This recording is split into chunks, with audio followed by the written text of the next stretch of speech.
Trump humiliates the president of South Africa during his visit to the U.S. We have a massive shift in flu vaccine strategy, and we have escalating tensions with China. All that and more. Welcome to Cutting Edge Faith. I'm Ryan Howard. This podcast is here to help you understand the times, stand for truth, and grow in your faith. And of course, this is the weekly briefing, a new segment that we are doing every week to bring you the top headlines that you need to know. Not necessarily a newscast or even a news briefing, but more so just what are the consequential things that you need to know that's going on around the world and in the West.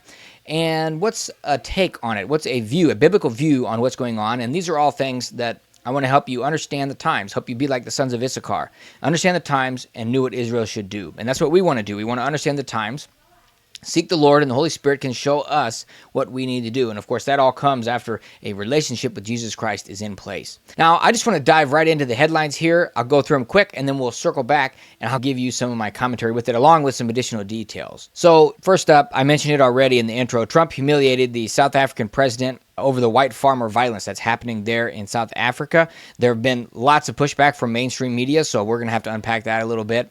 We have China escalations. They are pushing YouTube propaganda. There are solar grid threats with some communication devices that have been found in power distribution centers in the United States that came from China, which effectively means they have kill switches in the energy infrastructure in the United States, especially in the solar and wind areas. And then there's also worker protests that are happening in China now because of back pay. They've been working and not getting paid for months in some cases. We have the FDA reversing course on COVID vaccine requirements. You're going to want to stick around so that we can get into that. That's getting into how they can actually justify the next booster or the next vaccine that they want to do. It's insane what you're going to hear about that.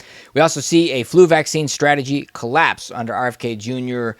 in the HHS. So we see that they completely changed the flu vaccine strategy and did it very quietly, but it's good. We need to get rid of it. Next up, we have Nebraska bans soda or pop and energy drinks from food stamps. You can't use food stamps to buy that now. Probably a lot more that needs to be banned.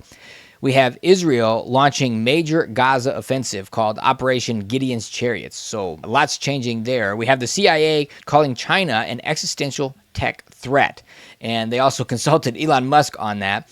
Now, I think all of us already know about that with China, but I just mentioned in another headline already related to that. But we're going to talk about what the CIA is doing and what they're recommending.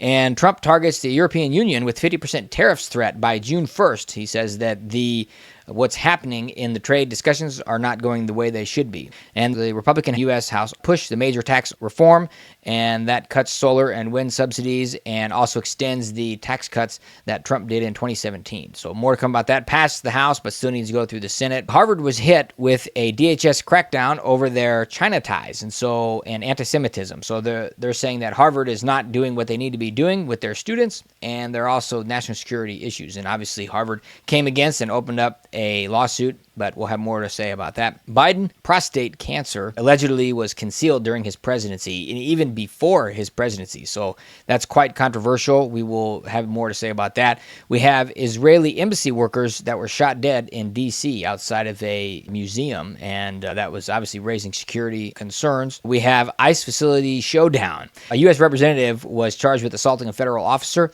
A Mexican Navy ship that crashed into the Brooklyn Bridge, and at least 2 were killed. We saw Trump ending protected status for Venezuelans. We have DHS polygraphs over potential internal media leaks. So doing polygraph tests over at DHS under Kristi Noem. And then we have a potential Rust Belt 2.0 where college towns are facing economic collapse with people leaving and enrollments declining. Well, wow, it took literally 5 minutes almost to just read these headlines. That was 17 different headlines. I want to get into some commentary on this, and I'm just going to scratch the surface on some of these. But it's amazing that, I just gave you what should have been like 3 months worth of headlines. Like, it is just crazy what's happening these days. I mean, literally, I was going back through these from earlier this week, and I'm thinking, that was this week? Like, I thought that was last month.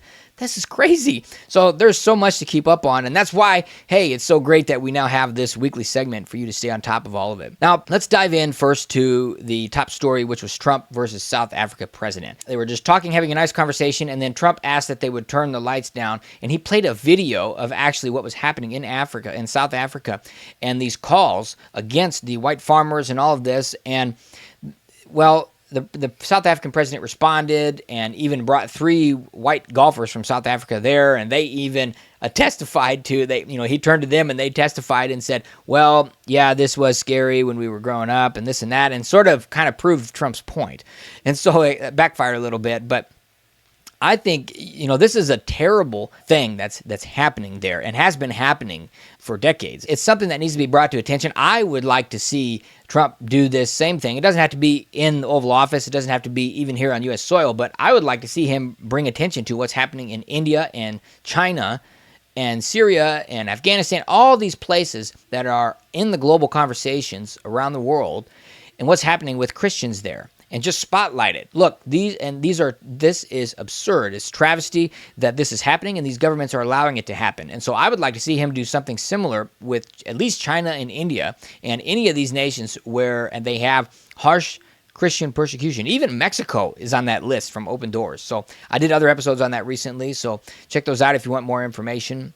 But nearly 60 South Africans have already been resettled to the U.S. as part of a refugee program, and well, the president of South Africa denies any government-sanctioned attacks on land grabs, but it's happening. I mean, and whether they do something legally or not, it's still unethical. And so, we see in the U.S., we see land grabs happening in the Midwest, like places like Nebraska, South Dakota, North Dakota, Iowa, and where they have this underground CO2 pipeline that they're doing to capture and liquefy CO2 from the atmosphere coming out of these ethanol plants and put it underground. And they're taking land from farmers to do this. This is actually happening. This is insanity. But that's happening in the U.S. as well. So they're using what's called eminent domain. It's something where the government can take it and pay fairly for it, for like building a highway or something like that. But that's not what's happening here. Next up, we have the China showdown, YouTube propaganda and influence. So the CCP, the Chinese Communist Party, is paying Western influencers and flooding comment sections to spread pro-China messages, also to suppress dissent. This is just what they do in China, so this should not be surprising. Now, I also mentioned the kill switches that are on our grid. So there's rogue communication devices that have actually been found in Chinese-made solar inverters, and they could enable remote shutdowns of U.S. infrastructure. So their U.S. and U.K. governments are investigating the national grid vulnerabilities. It's about time. I think we've been talking about this for years. Years and years. And I think we've known this. We always hear about EMP, potential things going off in our atmosphere, and how vulnerable the electric grid is in the United States. So that's something that's something we definitely need to be taking a look at. So next we have protests in China. So I already kind of mentioned this, but we have tens of thousands of Chinese workers protest unpaid wages as economic instability grows. Factories are shutting down and abruptly across multiple sectors. So obviously a lot of those are related to exports.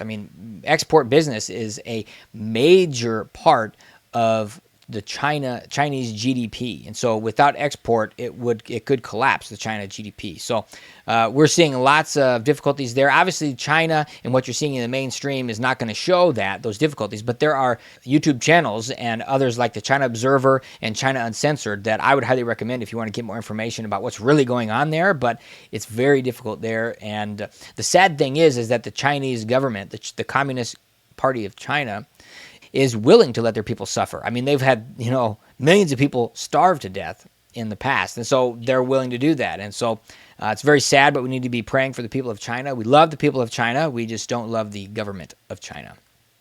So next up, talking about the FDA and vaccines. This is a nice shakeup, but the FDA requires clinical trial data for COVID vaccines in healthy people under 65. That's something that's new. And so if you're like me, you probably are asking, what? They don't already have that requirement? You got to be kidding me. Well, apparently not. And I think everything is not what we think it is when it comes to vaccines, but antibody evidence is still just enough for seniors and high-risk individuals for them to justify using the COVID vaccine for that, instead of these endless jab boosters or whatever they want to call them, or gene therapy. But Dr. Jane Orient praised the move as a long overdue shift toward, quote, evidence-based medicine, end quote. So how is that not the standard today? Evidence-based medicine. We should have evidence-based everything. Anything should be evidence-based. It's just insanity. I've talked about this on other episodes where the vaccine companies are producing, the manufacturers are the only ones that actually see all the data. There's nobody in the U.S. government, there's no centralized board, there's no non-partial committee that reviews 100% of the data. It's all based on like this trust thing. Like, well, just trust them. The regulating agency that gets over half their funding from the companies that they regulate is not actually getting into the data for verifying these vaccines or any new drugs. And a lot of these new drugs, if you go and listen to these functional medicine doctors, are not actually anything new. It's just sort of a little twist on something, and then it's a new brand, and then they sell it. And it's not anything that helps with any root causes. It's medications that actually mask symptoms. And there is I heard this from a woman who, I got to find her name, but she was going to go into pharmaceuticals, and as soon as she got into the industry and she saw how corrupt it was, and so she was a pharmaceutical doctor, and so she decided to go the more natural route, and she said there is not one single medication that does not have hundreds of effects in the body, hundreds of undesired effects in the body, even Tylenol or ibuprofen, those things. It's not doing nothing. It's not only getting rid of the headache or alleviating the pain. But what people need to know is if that's what they want to do, well, what are they sacrificing in the meantime? What are they sacrificing in the meantime rather than getting to the root cause of something? Now, it's sad to hear that this is the case, but what we need to be doing is having evidence-based for everything. I heard her say, she also said that there's no such thing as a side effect when it comes to medications. She said that there's only effects, and anything that is a undesired effect, that's what they call a side effect. And that means any side effect you see listed on a medication or a vaccine is something that happened in a healthy 18 to 24-year-old adult with no other issues. That is something that has actually happened. It's not something that could happen theoretically. It's something that has happened in a healthy adult with no other issues. So think about that when you hear about side effects with some of these things. All right, flu vaccine distribution. So HHS Secretary RFK Jr., Robert F. Kennedy Jr., he's obviously been a vaccine skeptic for decades and bringing the truth out about that. But the FDA canceled its annual flu vaccine strain meeting, and the CDC quietly ended its promotional campaign. So that's good that that's happening, but officials say the vaccine supply won't be impacted, but trust in the process is another matter. So why should you get the flu vaccine?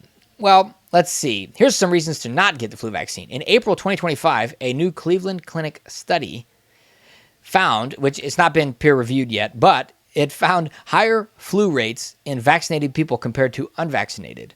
And the experts say that testing bias could skew the results. But okay, they can try and discredit it, but this is what it is. The Cleveland Clinic study found 53,402 healthcare workers, 82.1% were vaccinated over a 25-week period, and 2.02% of the participants got influenza. And vaccinated individuals had a 27% higher risk of testing positive. Now, this is for educational purposes only. I'm not your doctor. I am not interested in giving you medical advice or health advice. This is educational only. But it's interesting. That basically indicates a calculated vaccine effectiveness of 26.9%. They say that the flu shot does not cause the flu because it has inactivated virus. Well, if you heard in the beginning, it says they canceled the where they were going to look at the strains. So basically, they take what strain of the flu are they going to put in the vaccine every year, and then they put it out. And it's kind of like roll the dice whether that's the strain that's going to happen or not. And they actually do that by looking at what's going on in China. And there's a whole thing we should really uncover this. But the summary is probably not necessary to get that. Again, not medical advice. I'm just here to help educate. But really, this is all about education and helping you be equipped to live your life for Christ in the real world. All right. Next up, we have the war in Gaza. So Operation Gideon's Chariots. So Israel launched a large-scale offensive to destroy Hamas and recover hostages. Over 450 reported casualties and 10,000-plus reservists have been mobilized. Netanyahu vows the operation will continue regardless of negotiation pressure. So lots of scrutiny coming here from the West and globally against Israel. Obviously, we don't have special standards for Israel, but at the same time, we need to be supporting Israel to exist as a state. And so they have existed since 1948 and multiple times before that, but most recently since 1948. All right. China versus the CIA. So CIA leadership, this is about intelligence and national security. So CIA leadership calls China an existential threat and says tech dominance in AI, biotech, and semiconductors is now mission critical. Welcome to the party. You got to be kidding me. This has been mission critical for more than a decade. You got to be kidding me. So we don't really, whatever, how much trust you have for the CIA or don't, this is true. We need to, this is mission critical, and we need to have semiconductors. It's like 70% or more of all of these rare earth minerals and things are processed by China, either in other countries or manufactured and processed in China. But this is a big deal. Everything I'm using to record all of this involves those things. And so everything that you use many things you use on a daily basis involves that.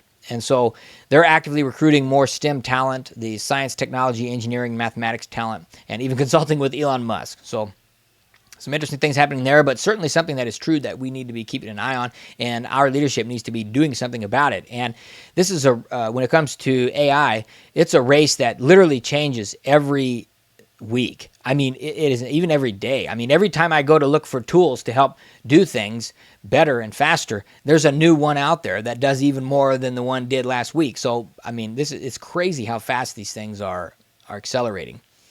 So next up, we look at U.S. domestic policy and the economy. So we have 50% tariffs coming for Europe starting June 1. I mentioned that. Trump threatened that. So it'll be interesting to see if that actually comes about, or if he'll probably just be using that in order to restart some of these conversations that need to be going faster. So then we have tax reforms. The U.S. House passed the Republican-led tax bill, and that extends the 2017 Trump tax credits and also cuts some social programs. The Senate is going to be reviewing that. And then we have this Trump bill also ends federal tax credits for solar and wind, and some states are preparing for stricter rules. But the thing is, these tax credits, it doesn't make sense in most states, from my understanding, to invest in solar energy for a home, like a house per se, unless there are tax credits to do it. Otherwise, it makes no sense. It doesn't lower the bill that much, and the reason to do it is for tax credits. So wrapping up here, we got a few more to go through. We have these elite institutions under fire. So Harvard's international student program was decertified over alleged CCP ties and campus anti-Semitism. So the school sued, and the federal judge issued a temporary block, but the debate over elite academic accountability continues on. So I did my MBA and had 10 different countries represented there with students. And it was very valuable to have their input. They came from different industries, different countries, different companies. And it was very valuable to have that diverse group of students. And I mean actual diverse, like background and diversity of thought, not just different colors of people. But to quote Larry Elder, he's a black radio host that calls it color coordination. But that was not the case, and it was really valuable for me. So there is value in having that, and having the U.S. being known as these elite institutions. But we can't sacrifice national security in order to have that. And obviously, these international students are paying a lot more to come to these universities, so they want to have that. It's mostly in the graduate departments, graduate degrees, but we can't compromise national security. So this is a serious thing that we need to be paying attention to. Now, turning over to Biden's health scandal. So this prostate cancer that came out, you hear people talking about how this had to be concealed even prior to his presidency, because the stage that it's at would show up in blood work, and certainly a president is getting blood work done, and they're testing for everything. And so this is something that is very sad, and we pray for his quick recovery and full healing and repentance if he doesn't know Jesus yet. But what does this say about the Democratic Party and their willingness to push him and to do this? It's not only about him, and to continue to push him even for another term, fully knowing this, fully aware of this. So this is a pretty big deal, concealing that. And so critics say it's nearly impossible that the condition developed suddenly, and that raises a lot of transparency concerns. Over in D.C., we have 2 Israeli staff killed. They were fatally shot near a Jewish museum by a man who yelled "Free Palestine." Just very sad. We've been praying for those families. And Israel now raised security alerts around diplomatic sites worldwide. So some quick headlines. We saw Representative LaMonica McIver was charged with assaulting a federal officer after attempting a surprise oversight visit to an ICE facility. Officials say body cam footage shows her physically interfering, and she claims it's political retaliation. Well, apparently they're supposed to give 24 hours notice for them to go do a visit there, and apparently she didn't do that. But this is pathetic. It's ridiculous behavior by a representative, and I saw some quotes from others as well around this, and the mayor that was also involved in that, and some charges they're dropping for one, but not the other. And so it'll be interesting to see what comes of that, but probably it's already been forgotten by most people reporting on the news. We also had a Mexican Navy training ship that crashed into the Brooklyn Bridge. 2 sailors died, and the bridge was unharmed. Very sad, but very odd to see that happening. We see Trump ending protected status for Venezuelans, and we see over at DHS polygraphs now being required for some employees over alleged media leaks. So it would be interesting to see what's coming there, if they're actually going to be cracking down on that.